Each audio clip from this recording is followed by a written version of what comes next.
Wassalatu wassalamu ala khairil anam wa ala alihi wa ashabihi wa tabi'ihi ala dawam amma ba'd. Dewan Hakim yang arif dan bijaksana, hadirin yang berbahagia. Media sosial layaknya pisau bermata dua, membawa dampak positif dan dampak negatif. Media sosial menjadi sarana berkomunikasi, membantu membangun relasi untuk terus terkoneksi, bahkan membuka pintu rezeki untuk menghasilkan pundi-pundi. Namun hadirin, tak dapat kita pungkiri bahwa media sosial juga dapat membahayakan pribadi, instansi maupun institusi. Akhir-akhir ini, media sosial sering disalahgunakan untuk menjalankan propaganda adu domba, memperluas jaringan teroris dan narkoba, bahkan menjadi sarana perpecahan sara. Betapa banyak pengguna media sosial yang sudah tak beretika. Mereka berargumen seenaknya, menyumpah, mengutuk, menghina, bahkan menjatuhkan manusia lainnya. Sudah semakin jelas terlihat bahwa teknologi kita telah melampaui batas kemanusiaan. Untuk itu, peran santri dalam membenahi etika berkomunikasi di media sosial adalah judul syarah Al-Quran yang akan kami sampaikan dengan berlandaskan firman Allah dalam Al-Quran surah Al-Ahzab ayat 70 hingga 71 yang berbunyi,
dari godaan syaitan yang terkutuk,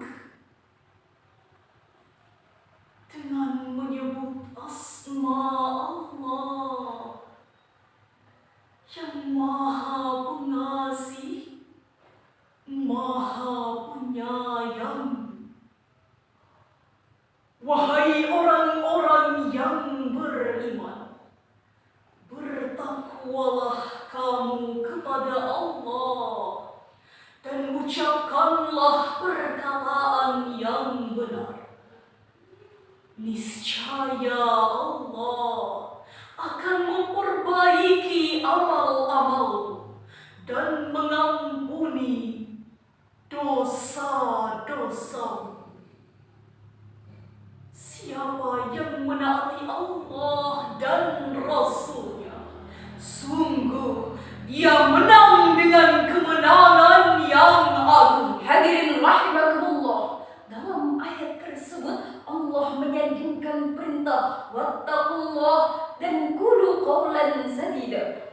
Ini bermakna bahwa orang yang bertakwa kepada Allah haruslah menjaga lisannya dengan perkataan yang benar. Syekh Al-Qurtubi dalam kitab tafsirnya Al-Jami' li Ahkamil Quran juz 12 halaman 253 menjelaskan bahwa wa qulu qawlan sadida ay qasdan wa haqqan. Ucapkanlah perkataan yang benar. Adapun perkataan yang benar adalah perkataan yang mengandung kebaikan. Hal ini juga ditegaskan oleh Syekh Fakhruddin Ar-Razi dalam kitab tafsirnya Mafatihul Ghaib juz 25 halaman 186. Amal af'al fal khair wa amal aqwal fal haq. Perbuatan itu haruslah baik, sedangkan perkataan itu haruslah benar. Namun hadirin, apa yang terjadi di era digital saat ini?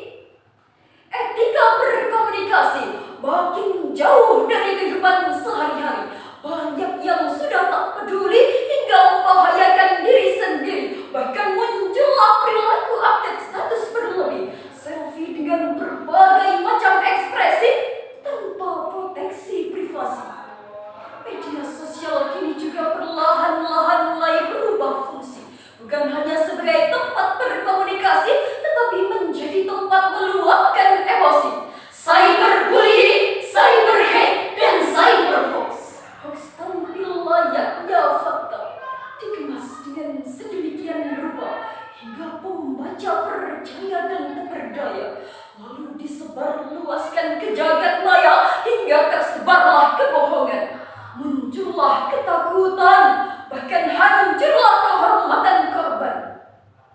Hadirin yang kami hormati, Kementerian Komunikasi dan Informatika Republik Indonesia dalam web resminya menyatakan mulai bulan Agustus 2018 hingga bulan Maret 2023 telah tercatat 12.547 kasus hoax yang tersebar di jagat maya.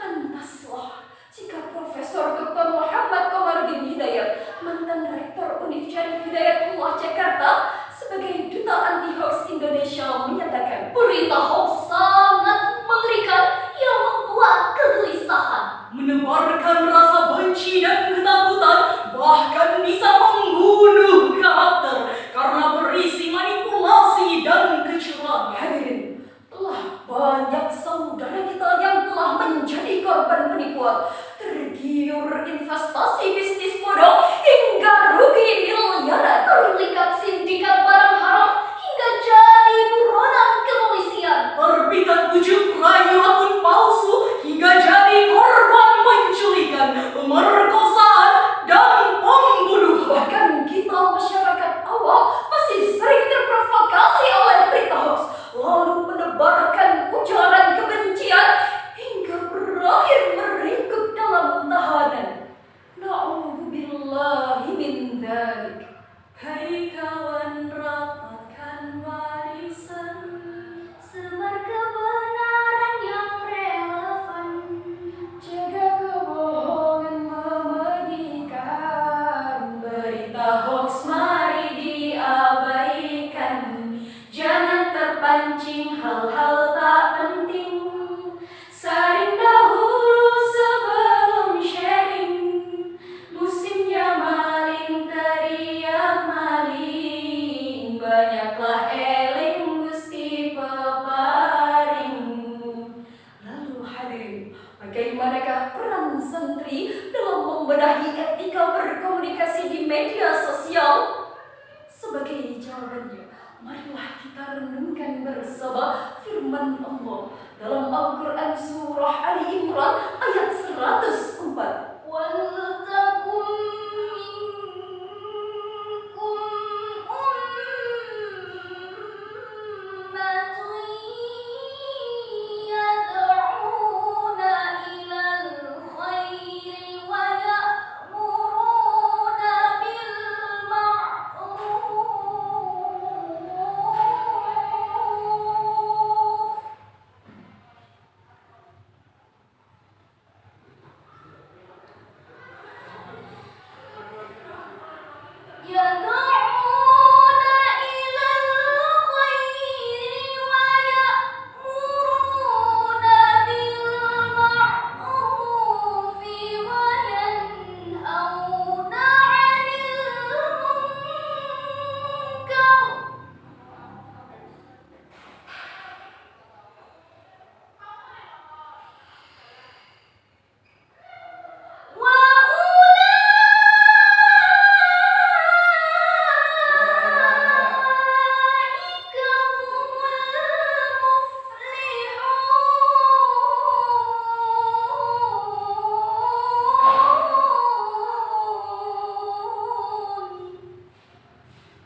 antara kamu segolongan orang yang menyeru kepada kebajikan, menyuruh berbuat yang ma'ruf dan mencegah dari yang mungkar.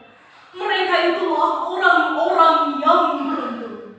Maha benar Allah yang Maha Agung dan segala firman. Ma'asyiral muslimin rahimakumullah, Syekh Al-Baghawi dalam kitab tafsirnya Al-Baghawi halaman 141 menjelaskan bahwa wal takum minkum ummatun yad'una ilal khair ay kunu ummatan yad'una ilal Islam. Jadilah kamu semuanya umat yang menyerukan Islam, karena Islam menyerukan kebaikan. Hal ini selaras dengan hadis Rasulullah sallallahu alaihi wasallam bersabda, "Man kana yu'minu billahi wal yawmil akhir falyaqul khairan aw liyasmut." Barang siapa yang beriman kepada Allah dan hari akhir, maka hendaknya dia berbicara yang baik atau diam. Hadis riwayat Bukhari. Disinilah peran santri dibutuhkan. Di era digital saat ini, santri hendaknya memanfaatkan media sosial sebagai media dakwah, menyerukan kebaikan pada seluruh manusia, sehingga tercipta etika berkomunikasi masyarakat dari etika yang benar Menuju etika yang taat, dari pikiran yang sesat menuju pikiran yang sehat, yang tentunya mendatangkan manfaat bukan mudarat. Setuju hadirin? Sebagai kesimpulan, media sosial layaknya pisau bermata dua, membawa dampak positif dan dampak negatif. Jika kita terutama santri negeri ini memanfaatkan media sosial sebagai hal yang positif, maka beribu-ribu manfaat yang akan dituainya. Sebaliknya, jika kita memanfaatkan media sosial dalam hal yang negatif, maka bersiap-siaplah akan konsekuensinya. Marilah kita bersama-sama menyerukan kebaikan dan mencegah perbuatan mungkar. pisau diasah di pagi hari. bawa ke kebun untuk membahas